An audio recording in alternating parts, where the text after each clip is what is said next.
Hi there, Comp2 people. I mentioned last week that I'd kind of given you a little prequel or preview of the Writing to Analyze worksheet, and that's our only assignment this week. So if some of you are feeling like you really need to come up for air, it is past that midterm point, and I'm sure that sometimes I feel like the workload kind of peaks out then. Not that there's not other peaks, but it just seems like that usually is a time where our bodies and minds. I just told somebody today, my brain hurts. It's not even a headache. I feel like my brain hurts. So if you're there, it's a pretty natural response. So just be aware that this week there's only one assignment you're turning in. It is supposed to be, what I've been trying to do with these little workshops or these units, is to kind of set it up so that there is something where we're taking information in and analyzing it, something that we're practicing a skill, and then we write and edit. So this is the skill practice piece, and analyzing literature is a little bit different than just writing an argument or writing a response to something. We are responding, it is a type of response to literature or to a written work, but it's a little bit more refined, a little more specific. What I want you to think about this week in rereading your work is we're going to do a close reading. And you may have already done this because you may have pulled this worksheet out last week, or maybe have laid the groundwork for it in your discussion boards. What I'd encourage you to do is pull out discussion boards from last week. Pull out whatever it is, whatever piece of literature that you read last week that you kind of resonate with. And then think back to maybe high school English, where teachers had you talk about characterization and conflict and plot and setting and different things that authors do to create an effect with their writing. And you may even need to do a quick literary term review, and I'm sure a Google search would supply you with that. If you're feeling a little lost and this is maybe something that's really rusty, you need to knock some dust off of it, give me a shout and I can definitely give you some terms that you might speak in.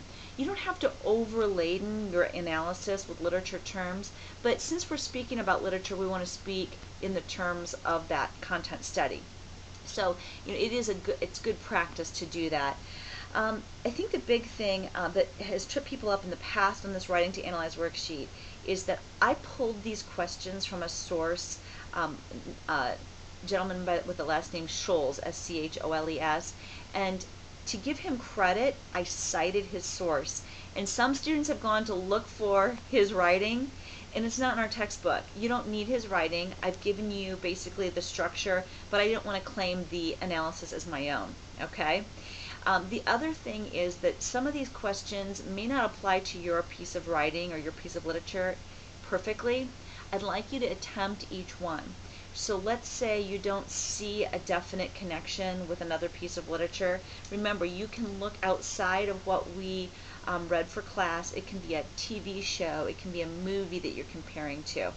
I've had some students say, there's no symbolism in my piece. I will tell you that every single one of these has some sort of symbolism. Maybe not as effective or as obvious as others, but there is symbolism. And I also challenge you to look beyond. If you've read some of these things before for another class, don't just assume that the way that it was interpreted in your class was the right way. And don't go with the first thing that grabs you because it's probably too obvious. You want to pick something that really shows that you've put some original thought into the project. If you're having some struggle with this, absolutely give me a shout through email. But what we're looking for is an interaction between the author and you over how the meaning was created, how effective the piece was, and the overall, or maybe even an overall message that is proclaimed, but we're not summarizing, we're going deeper. Hopefully the analysis exercise will help you. There are also additional questions at the bottom of that page that are in the Hirschberger textbook that can help you, or actually I'm sorry, the Aaron textbook, that may give you other things to think about. But you could actually take one or two or even three of the analysis questions and craft them into your thesis statement, if that gives you kind of a little bit of jump into what we're doing. If this is all sounding very foreign to you, grab that analysis worksheet, look through it, and then listen to this video again, if you can stand me for one more time. Okay, hey, let me know if you need anything. We're not actually writing the paper until next week. But I wanted to let you know for this week, when we're analyzing, that this is laying the groundwork. This is the pre-writing phase for that next paper, which is going to be a literary essay. Have a great week.